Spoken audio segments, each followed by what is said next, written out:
Welcome to another episode of our podcast on building strengths of neurodivergent individuals at Not That Different. In today's episode, we are delighted to spotlight the 14-year-old Shreya, an epitome of joy and energy. Shreya wears many hats, and her interests include cooking and sports. Incidentally, she has an extra chromosome and is the inspiration behind the character Shreya, who's the main protagonist of the book Extra, written by Archana Mohan and published by Bukosmia. And we are very happy to welcome Shivani Dhillon, Shreya's mother. A former BBC journalist, Shivani is an avid storyteller who's on a mission to change the society's perceptions about disability, one story at a time. She is the co-founder of the Smiling Dandelion Foundation and the founder of Some With Stories and Beyond. Hi, Shivani. So delighted to have you here. And Thank you so much, Shwetha, for having me here and giving me an opportunity to tell, I guess, some more stories. Yeah, something that, we all would love to hear because your stories are amazing. Thank you. So tell us something, tell us a little bit about your journey with Shreya, these 14 years, and a little bit about Shreya the person and, Shreya the sibling. Yeah. So, I mean, every time I talk about Shreya, there's some new image of, which pops up from these last 14 years. And while you were talking about Shreya, I think that the image today that popped up was when she was born and she was handed over to me in the delivery room. My husband was in another country. I was in another country. And I had so we knew that Shreya could have Down syndrome. There was a very high chance. We were told that. But, we didn't want to kind of find it out like 100% because we said either ways we're going to have the baby. So why find out? And then we forgot about it. So when she was born and she was handed over to me, I don't know. I didn't know she had Down syndrome that time. But I think instinctively my something that came out of my mouth was, Shreya, whatever. And then I said, we're going to look up. We're going to take care of you. Mm. I had no idea. Now I look back and I said, oh my God, in a sense that we will be looking after her for the rest of our lives. Even if she becomes financially independent, she gets a job, but I think she is going to live with us. Okay. But over the years, what has changed is that I think as we grow older, it's not going to be us looking after her. I think it's going to be the other way around because I have seen how beautifully she's growing up. Yes. And I think she's going to be the one who's going to be looking after everybody. I can still see that she is glue that bonds all five of us together. So, yeah, the journey has been, yes, full of challenges. Even today, I can say that, there are days when you feel so drained out emotionally and physically. But then you have days when she would turn around and ask questions like, oh, where do I come from? Where do you come from? And I'm like, just out of the blue. And you're like, okay, this journey is fine. I'm loving every bit. Absolutely, yes. Yeah. So, yeah, it kind of, brings us back to the point that we were talking about the other day, right, Shivani? The society views the whole concept of intelligence with a very narrow lens, It's the IQ score. And it's a lens that is very exclusive. One, it's a lens that is very clinical. Half the people, are not going to show their entire expertise in a clinical setup. And two, it is very exclusive, right? To, academic learning or certain specific kind of learning and understanding. But I think intelligence is a very broad term, right? Absolutely. It includes social intelligence, it includes emotional intelligence. And oftentimes, I think with our neurodivergent kids, are we not even looking at the fact that there are a lot of these other intelligences that they are probably, that comes so inherently naturally to them, right? And, we're just completely missing out on that part. Absolutely. I think because of that narrow definition of intelligence, and not just intelligence, even what is actually normal, right? What is normal? No, just somebody growing normal. In our culture is defined as you grow up, you study, you get a job, you get married, you have kids, you grow old, you have grandchildren, you get your children married, grandchildren. That is the definition of normal, right? Yes. Anybody who goes off the track is not following the what is called the norm or being normal. I think what we need to understand is that everybody's life is not a is has equal value irrespective of whether they have this really great job, or Yes. if they get married, or Mhm. if they have really straight hair, or if they have white skin, or if they are thin, or if they are fat. I think, and that's why I talk more about empathy, because I feel once you have empathy for your own self, right, Mhm. you accept yourself with all the level of intelligence that you have, social, emotional, academically, any which way, you are bound to accept others also. Yes. When you're accepting yourself with all the flaws that you are born with, because none of us are perfect. And I think that is another problem. We all want perfection, and perfection is just a mirage. It's not there. It doesn't exist in any one of us. Exactly. And if it did, we'll Mhm. all become God, right? Because for Absolutely. me, Yes. only God is perfect. And Right. and I think that I that's why I don't talk so much about disability as much as I talk about this empathy, this compassion, this Mhm. fight for perfection, And I think that's what I want to change, because that is the foundation, that is the crux, right? And once that we are able to accomplish and that we are able to win, I think everybody will be accepted irrespective of who they are, what they look like. Absolutely, that's very true. And I think, see, it's a very interesting concept, something that applies to us neurotypical beings as well, right? Because we are the ones who are coming up with all these ideas of perfection. We are the ones who are coming up with all these ideas of, and probably at a subconscious level, we are holding our neurotypical kids also against these standards, So we are Hmm. pushing them towards what we believe they should be. Maybe that's not what they are, but I think we find it very difficult to accept that that's not what they are. With a neurotypical child, with a neurodivergent child, the acceptance comes a little easier. I mean, Yeah. we do all the things that we do in the name of early intervention and, pushing them to meet their milestones and everything. That's a phase.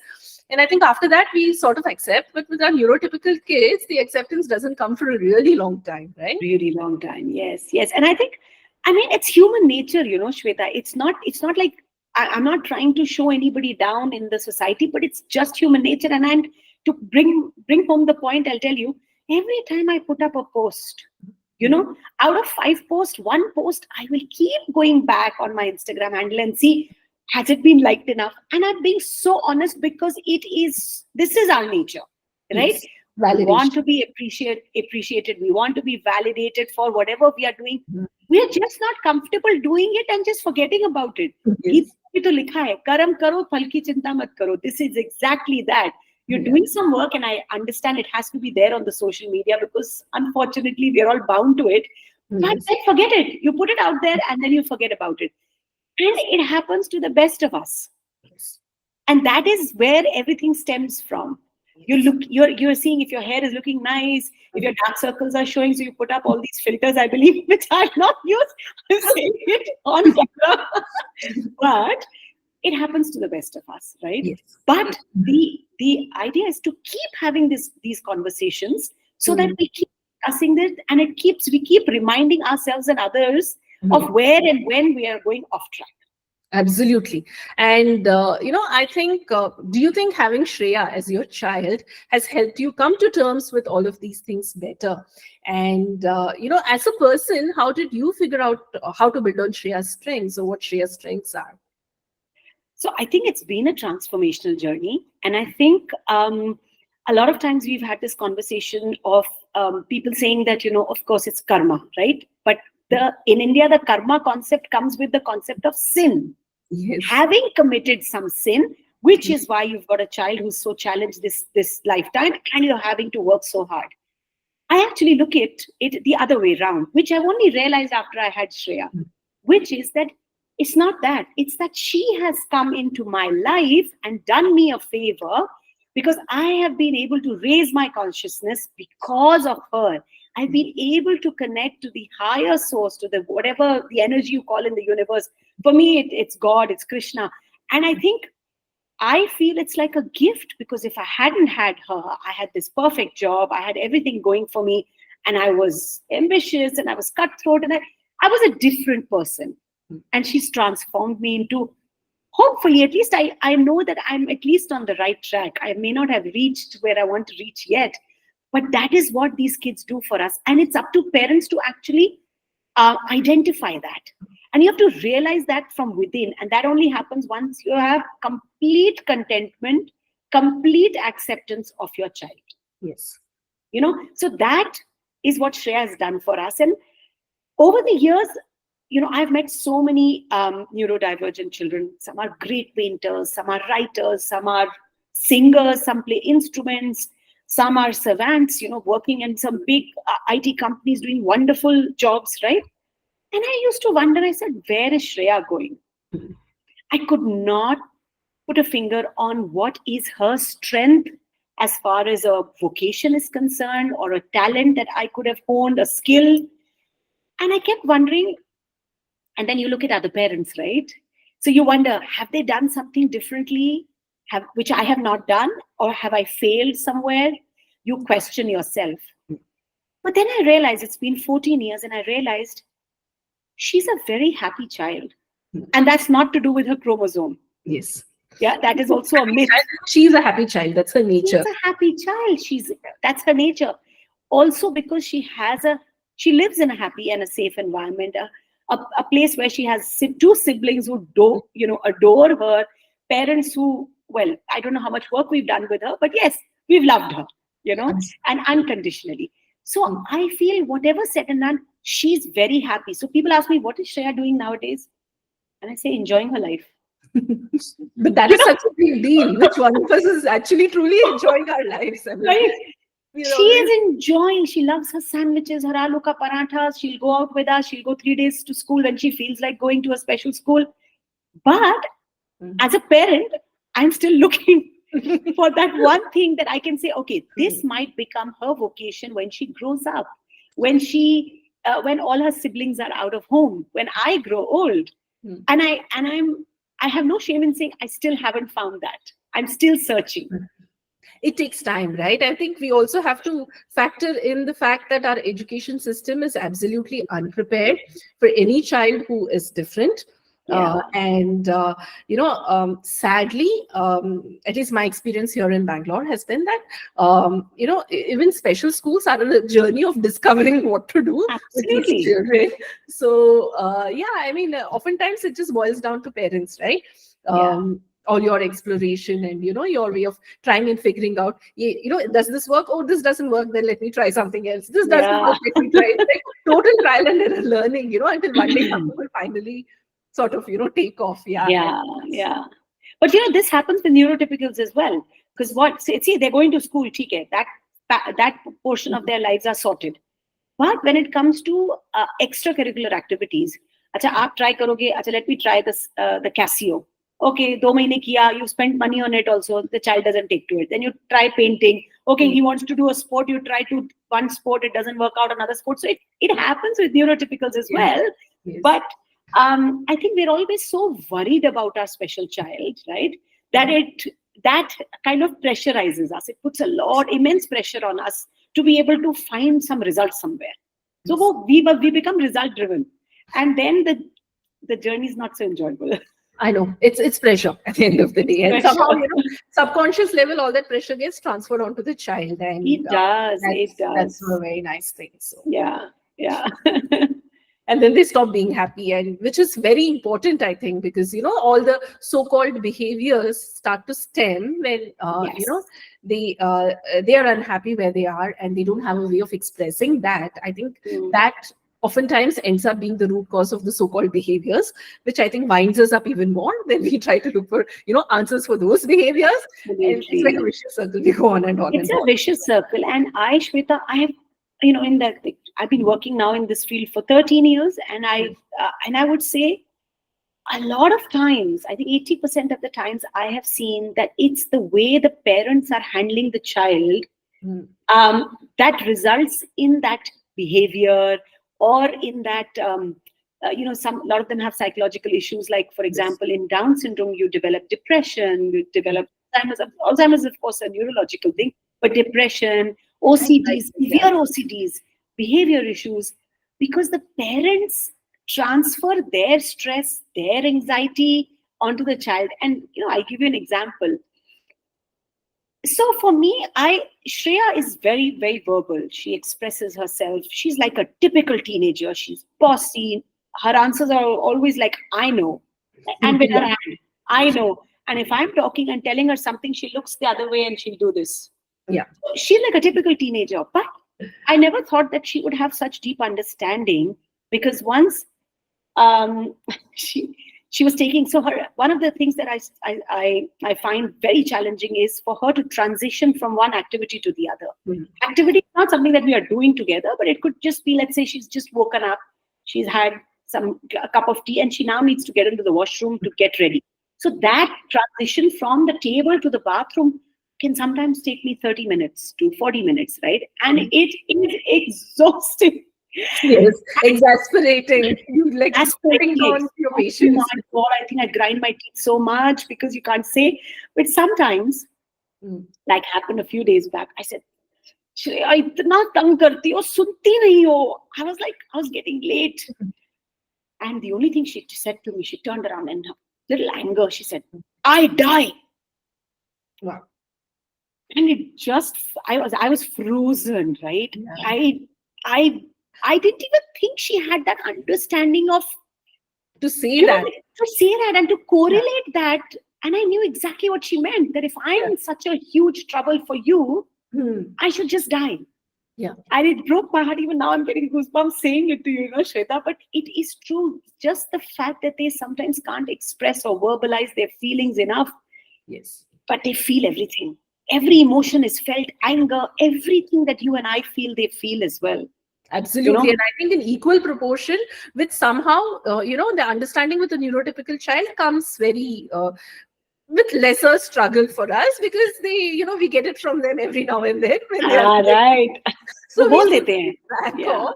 But here, I think somewhere in our all our anxiety and everything else, and somewhere along, we are not able to accept the fact that they feel it just as a neurotypical teen would. Maybe we are more overprotective. Maybe we try to give them more instructions. We literally breathing down their necks sometimes until it just comes out one day, and Yeah. that date's a And I realization. think for me, Aditi's book was like, her first book was quite an eye opener when I read it, because I was amazed to see that she had such deep thoughts, such deep understanding of whatever she was observing around her, and I'm sure it was for many others, the amount they can Even think. me, honestly. Yeah, even So. yeah. So they are so much more like us than different, isn't it? Yeah, they're very much like us. I think, it's for us to understand that they're very much like us. Yeah. Because they're the ones, putting out all these diagnostic criteria that changes every day. Yeah, We are trying to get more and more kids into the diagnostic criteria. that's Because we right. want everything to be heterogeneous. I mean, Yeah. homogeneous the way we are. Yeah. So tell me something about, Shreya's relationship with her siblings. She has an older brother and a younger sister, right? Yes. So I think with her younger brother, she loves to wear all his hand-me-downs. Hmm. So she's very boyish. So she wears only t-shirts and she'll only wear pajamas. She's just like her brother. She loves to have her duels with the lightsabers, trying to fight the Star dark Wars, forces. yeah. I still fail to understand why these kids have such a fancy for it. Yeah. So huge. She loves it. And I think when it comes to disciplining Shreya, I think she listens to him more than she would listen to us. And he enjoys that power. Yeah. Although he keeps giving us, I am the parent in this house. I am doing the parenting in this house. Now that he's gone to hostel, yes, we are finding it very hard to discipline her. So yeah, I think she learned a lot with him, because we used to read a lot together. Like I would read to my son and she was always there. That was her interaction and relation with the brother.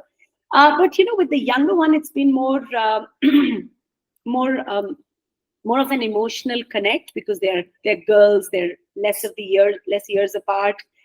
They've played together a lot. But now that Shreya's 14 and she's still 10, I think they've stopped playing together. But they would do art together. I like the fact that they've started fighting now, because they never Right. used to. Because my younger daughter was always very protective and very affectionate, very caring. But I like now that they're having the sibling fights. together.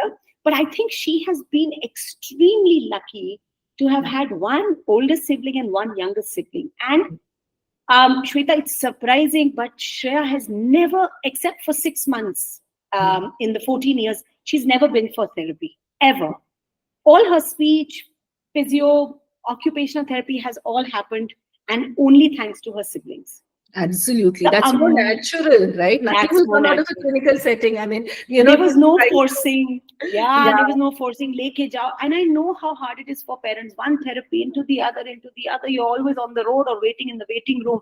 But she's been very lucky. And this is one thing that I tell all the parents. In fact, it's a joke in the TS community that Shivani is the one who is is the torchbearer for reproduction and population explosion. Because I keep telling parents, please have more children.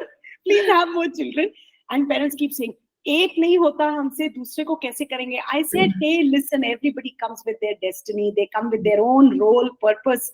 Who are you? You are nobody in this, I mean, it's all done by someone else. You just have to play your part as well, right? You don't have to do anything else. And the wonderful experience your special child will have with the siblings, you can't find it anywhere else. absolutely. And I think even for siblings, right? See, my younger one, I think she's just grown up being, I mean, like, a lot of other parents that you were mentioning about, for 11 years, I was very apprehensive about having a second child after Aditi because Aditi was so different, non-speaking autism. And back when she was diagnosed in 2008 and all, I mean, awareness was there in Bangalore, but it's not at the level at which it is now, right? Things have changed over the years. So we were like, very apprehensive about the whole term autism, and what if this is going to happen again? Yeah. Can I survive it, right, as a parent?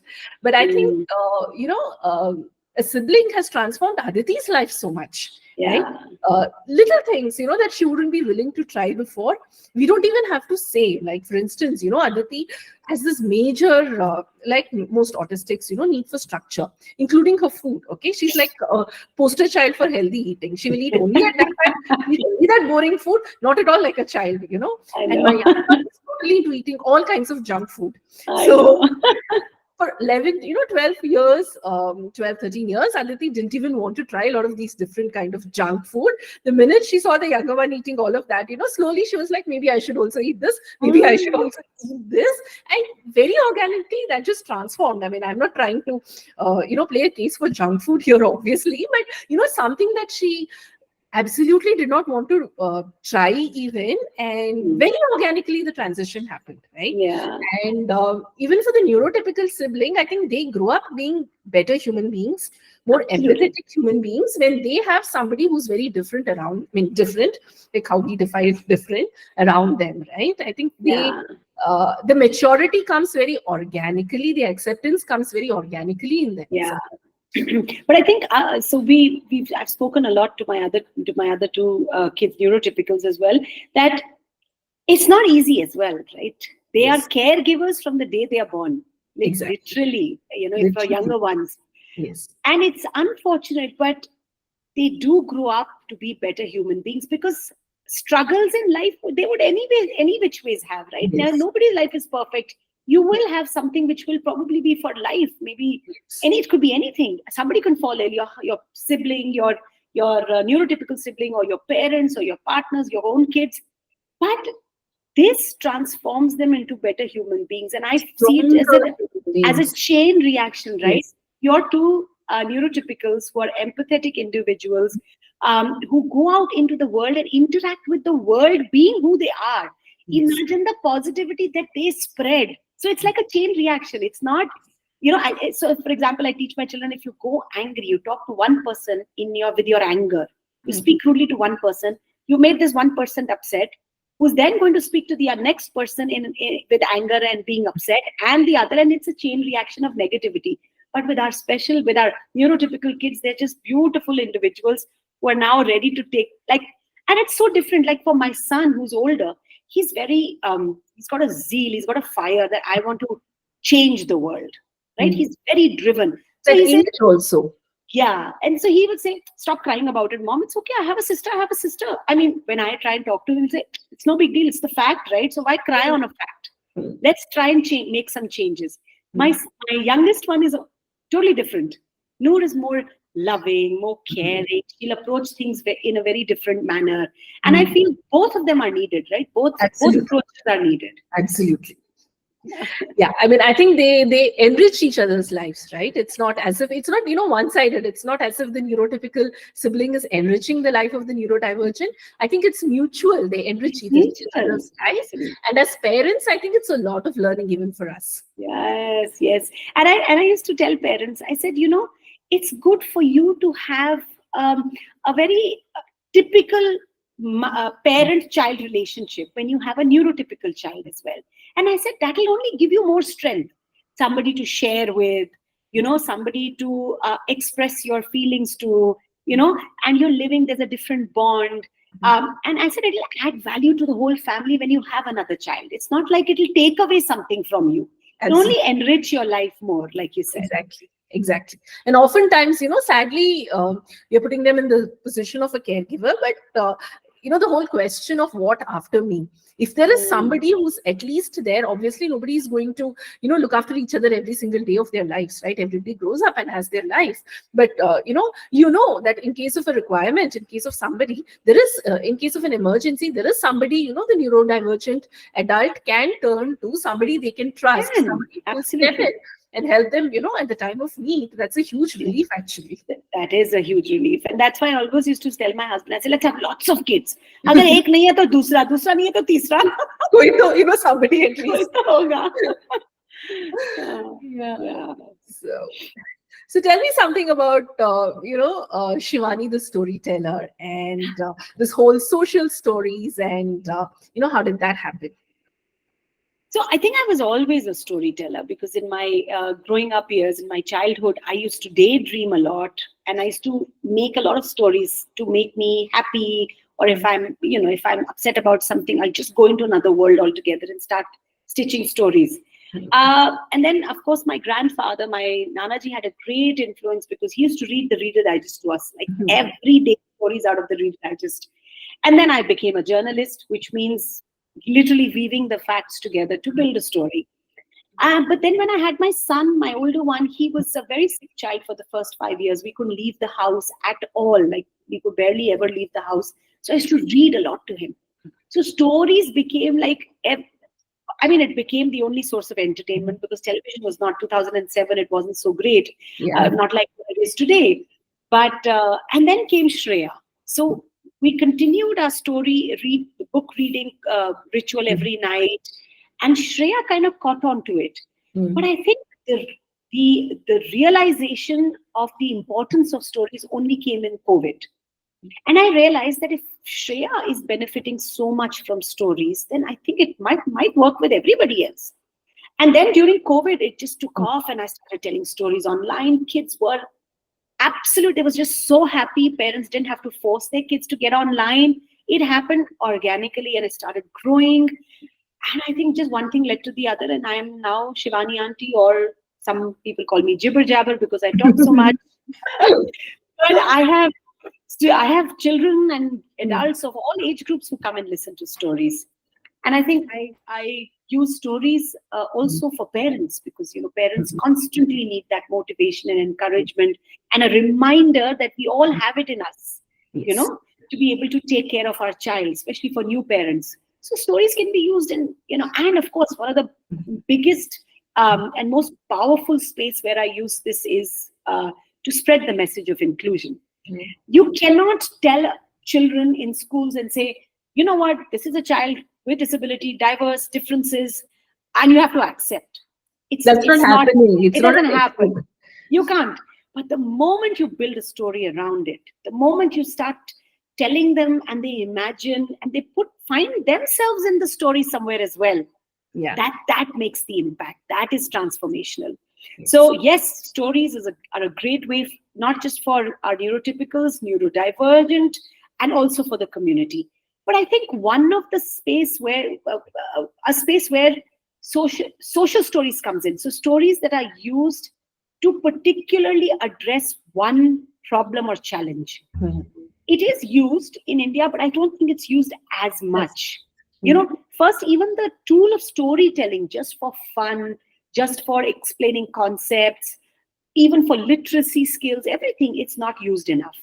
But the second space is of that of social stories, which we are not using, and we can use them, and they are so easy to use, not just for special children, but also for grown-ups, for young adults, for adults, people stepping into adulthood, where you have to deal with subjects and topics which, for parents, especially parents coming from our culture, Yes.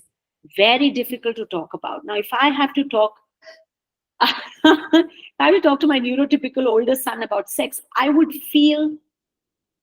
talk, but I know I would feel like there is this wall that I'm trying to, Absolutely. I mean, it's just, we are amazing communicators when it comes to sex, when it comes to body safety, when it comes to, in our heads, we wish our children were kids, so we didn't have to do this. Or there's a yeah. biology class in school that'll take care of this.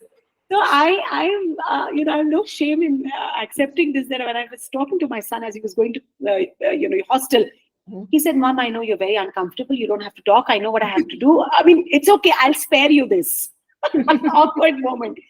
But when it comes to our neurodivergent children, it's very hard because they don't understand. So how do you put this across? Mhm. You use the concept of social stories, which means it is a story which can be either read or shown on the laptop, and it's all to do with pictures, and it's all to do with just one liners. It's not like a story, because it's only a one liner which kind of stays with our kids, Yes. a line which is in association with the picture that you're showing.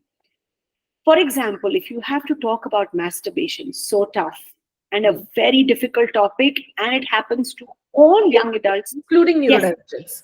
absolutely. Very much. And if you don't address them, if you do not teach them, or if you do not show them the right path, then it leads to aggression, it leads to many other problems, anger issues. So what you do is you show this book in which we are not explicitly showing how to do it, but we're not showing any private parts here, but we're showing them, okay, you can go into your room, you can lock the door, yes, you something will come out, right? You clean yourself, go and wash your hands, put your towel you've cleaned with for a wash, yes, wash your hands and come back, and you don't need to tell anybody about it. That you did this. Yes. So it's like you've created that story where you've normalized it. You've shown the child it's all right. This is also okay to do because it's the need. The same with periods. How do you explain the period? Then you show there is a pad. You show there is the panty with a little stain. You go and put it. You want to talk, you can come and hug your mother afterwards. If you want to talk to a grown-up adult, you can go and talk about it to a grown-up in the family. How do you explain the concept of who can you trust? Yes. How do you teach a child who to trust? Our children are so innocent, so gullible, right? I will, scold them today, tomorrow, in 1 hour, they'll be telling you how much they love you. Exactly. If they don't hold any grudges. But you have, for them, even for my daughter, she would walk on the road and she'd start saying hi to people. And she keeps forgetting, so I have to keep reinforcing it. How do you do it? Do you know? Nowadays, you show them with a circle, you show them pictorially. Okay, this is red, this is yellow, these are the people you can hug, these are the people you can't hug, these are the people you have to ask before you hug. Yes. All of those things, everything can be taught through a social story. Everything. Public space, private space, where can you, do you allow anybody to touch you? And now, of course, we are seeing so many, I wouldn't say so many, but yes, there are people in India who are being open to relationships of neurodivergent children. Yes. It may not go on to marriage, but yes, they are looking at having boyfriends and girlfriends, going out for a date, because it all depends on the understanding of that neurodivergent child. If the child is there, understand and wants to, then you go with the flow, right? So how do you explain? Again, through a social story. What is acceptable on a first date? What is not acceptable? How do you conduct yourself on a first date? Or things like that. Yes. Everything can be taught through a social story. And more importantly, I think the concept of consent, it is not very easy to understand, I think, even for a neurotypical teen or a young adult. So how do you explain consent to a neurodivergent adult, right? Yeah. So all this, even that, what is a touch? that you feel comfortable with, and which is a touch that you should know that if this is how you're being touched, you need to leave that space, that Yes. area. You Yes. know, there's a difference. So there's a way a doctor touches you in a different way. You know, Yes. a mother will touch you in a different way. How is a boyfriend or somebody that you like or love is supposed to Mhm. touch you? Yes. So all of that can be taught through social stories. Yes. And if You you're know, uncomfortable with that touch, what do you do? what do Scream, you do? run, Abs- flee, and Absolutely. report to. I Report. think it's also very important, especially I suppose in case of people with high support needs, they are Mm. constantly, dependent on caregivers. Sometimes even Caregivers. for their basic bodily functions, right? Absolutely. So Yes. oftentimes with parents, I think there is also a lot of worry. Does So this yeah. make them more vulnerable to abuse? If there's some way we can reach out to this population and help them understand what is good touch, what is bad touch. More importantly, when do you seek help? I mean, when do you say that, something's happened to me, and how do you communicate? I Yeah. think probably, like you said, right, a simple picture, a pictorial story. Absolutely. It's And probably the also keep reinforcing. It's not like you say, "Acha, maine ab 4 din, I read this to my child for 4 consecutive days. He's got it." They forget. So you keep reminding, keep revisiting the stories again yes, and again, because this adulthood is a long time, right? yes, So you yes, have to keep reinforcing, keep talking about it as much as possible. And yes. I think not just, I mean, I've only spoken about young adults and people Mhm, stepping into adulthood, mhm. but even with small children, I remember, and it's not like rocket science, right? So Yes. just to give an example to parents, I remember Shreya would find it very hard. So we've gone somewhere, we've come back in the car. She just wouldn't get out of the car, Mhm, right? So her younger sister also used to keep saying, Shreya Didi, Shreya, chalo, chalo, chalo, let's go. But it's just like, it used to be as if she's just frozen in time, right? She's mhm, just not moving also. mhm, So then one day I just picked up 2 papers and I folded them, 2, 3 papers, and I folded them, stapled it, mhm, made it into a booklet, and mhm, I drew. I mean, I'm not an artist, but I drew a silver car. Our car was silver, and I drew two girls and one myself, and I just made 4 pages. mhm, One in which we are all sitting in the car. Second page in which I'm out and my younger daughter is out, and our faces are sad faces. mhm, Yeah. In the fourth page or third page or whatever, we see Shreya's come out. And mhm. in the fourth page, all of us are smiling and holding hands and walking towards the home. This is when Shreya was 5, 6 years old, and it worked like magic. Yes. It No worked like words, magic. just No pictures. words, just pictures because she couldn't read. Mhm, But just the expressions that I had made of mhm, happy and sad and angry, she mhm, got the picture, she understood. mhm. So that's how easy social stories are. Yes. I think, we've always undermined the importance of story. We associate it with something we tell kids to put them to sleep. But I think Yes. it's probably something, stories are powerful. It's like what Aditi says, right? I want to write stories. I don't want to write Yes. nonfiction. I want to write stories because it holds people's attention and it can create a change because it makes them think. People are able to focus so much more. Even a neurotypical adult, will have a lot more focus when they're reading fiction, when they're reading stories, and it leaves them with thoughts and they're not like, Mm. getting distracted. And the message gets across like in a very organic way. I can write pages Yeah. and pages of nonfiction, and I can guarantee you by the third line, people would have just, just turned it off Yeah. and gone on So to something you else. may not remember the teller, but you will never forget the story. Yes. I mean, I feel that is true. You will forget the person who told you, but not the story. Yes. Stays with you. It stays with you. Absolutely. It Yeah. stays with you. So this brings me to your initiatives, Shivani. You started a new initiative called the Smiling Dandelion Foundation, right? So tell us something about what this foundation does and what is it that you kind of want to do with this foundation? Yeah, so Shwetha, I've been working in this field of disability for nearly now 12 years. And every time I wanted to do something, we found support from friends, family. We want to do an event, you want to do a campaign. We found support. But then over the years, I realized that there needs to be more structure if I want to continue this work, which I thought will happen now. I would continue to be working in this field. And I thought it's good to kind of formalize things. And it just so happens, like we say, the moment you have that thought, you put it Mhm. out there in the universe, right? Yeah. And your intent is right, something somewhere falls into place. Yeah. Or And you see it seeking you. If that's what you're yes, saying, it'll come seeking you. seeking you. So I remember I got a call from this wonderful person called Rahul, who's Mm. also a parent in Hyderabad, and he had seen something, and he had some interview, and he just called and said, "You want to do something together?" And Wow. we don't know each other from Adams, right? And I said, "This is really strange. I don't know this person." He just calls me and says, "You want to do something together? We are both parents." And I said, "Let me think about this," Yeah. right? So I took a few weeks, and then that was it. Few weeks, and we said yes, and we got the ball rolling, and we registered SDF, Smiling Dandelion Foundation, even before we had physically met each other. Wow.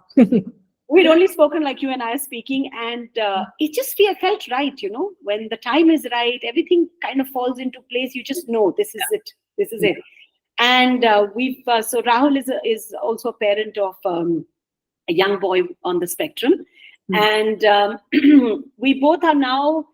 The intent of this organization is actually the three A's, like we say. So there is awareness, there's advocacy, and there's allyship. So, but I think one of the main focuses is to use this tool of storytelling to spread the message of inclusion in schools specifically, because I feel starting young is very important. Absolutely.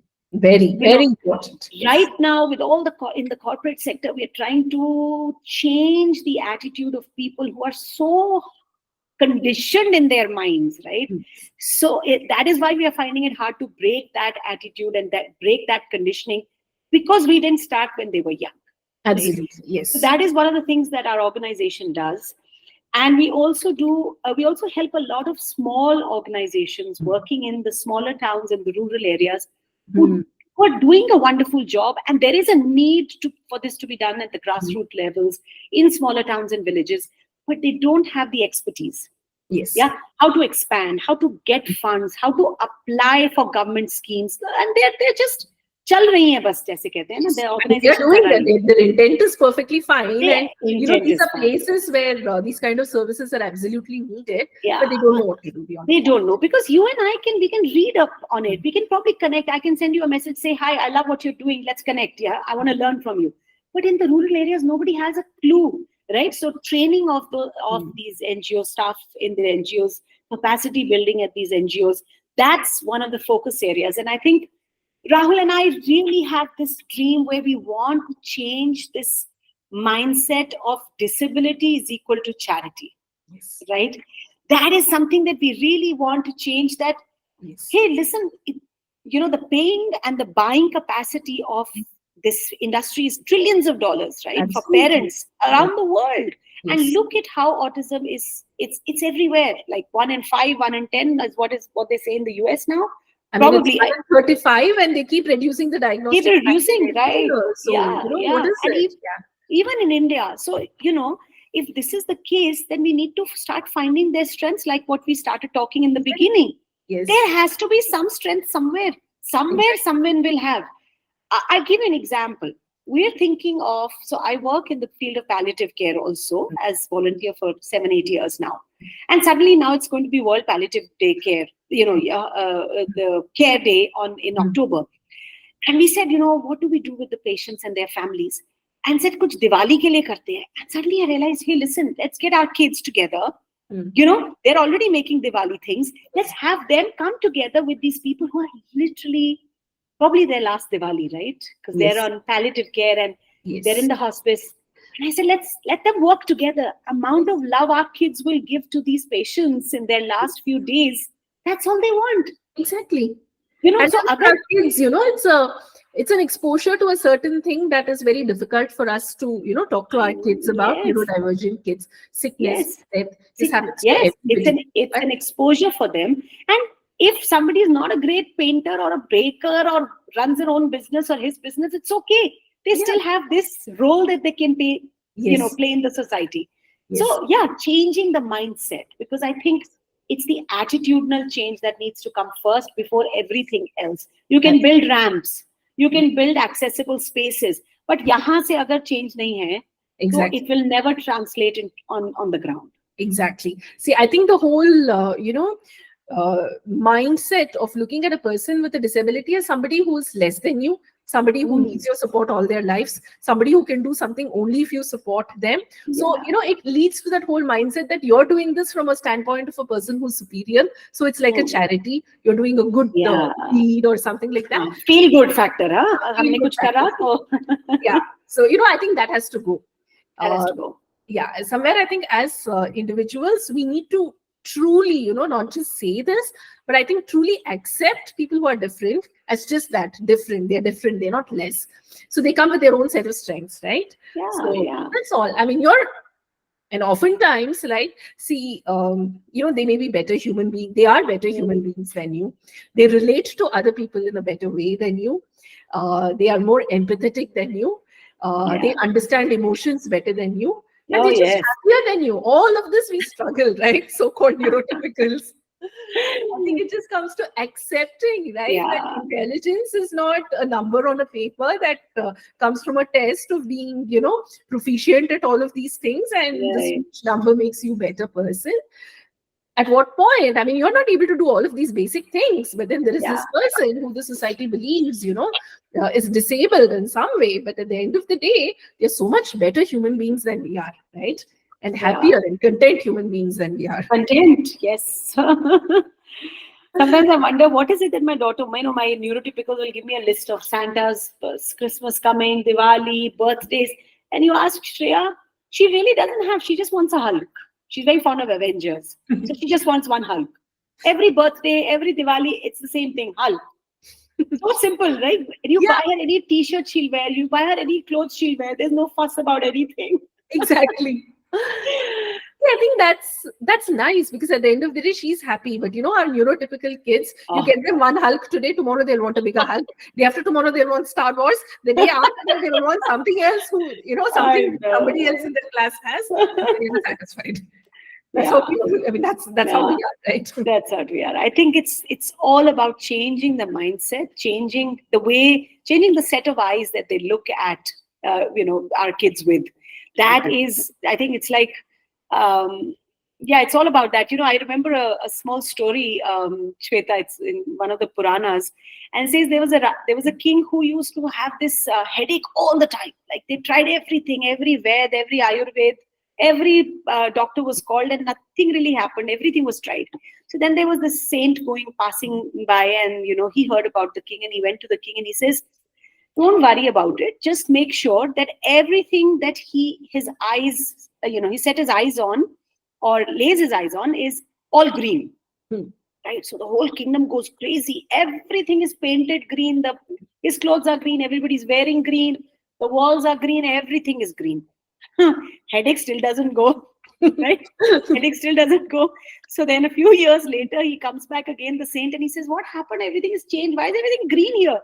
So his ministers say, Arey, you only told no, everything should be green. His eyes should only look at green color. And the saint laughs. He says, you such fools. All this money, time, energy you have spent, you should have just given him a green pair of glasses. Everything would have turned green for him. So it's the same for us, right? Yes. We are looking through one glass, one green, whatever color we've chosen. We're just looking through it. Remove it. Exactly. And then look how beautiful the world is. Yes. Which includes every one of us. And that's what makes this world beautiful. Exactly. Imagine if we were all the same. This diversity is what makes this world so beautiful. Absolutely, right? And I think even for us as parents, our children, they will do what they are destined to do. They will follow their dreams. They will do, whatever it is that's written in their kismet, that's written in their destiny. Yeah. That's true for every child, even a neurotypical child, a neurodivergent child. We understand that about neurotypical children. So why are we so worried about what our neurodivergent children are going to do? Yeah. I think if we come to terms with that will make us, I think, better parents, right? Yes, not ones who are constantly pushing our kids. Yeah. So I'll say the same line that I keep repeating to myself and telling parents also, that keep doing your hard work. Keep working with your child. Nobody is asking you to stop working because you think there's nothing that can be achieved, or your child is not found his true talent or skill.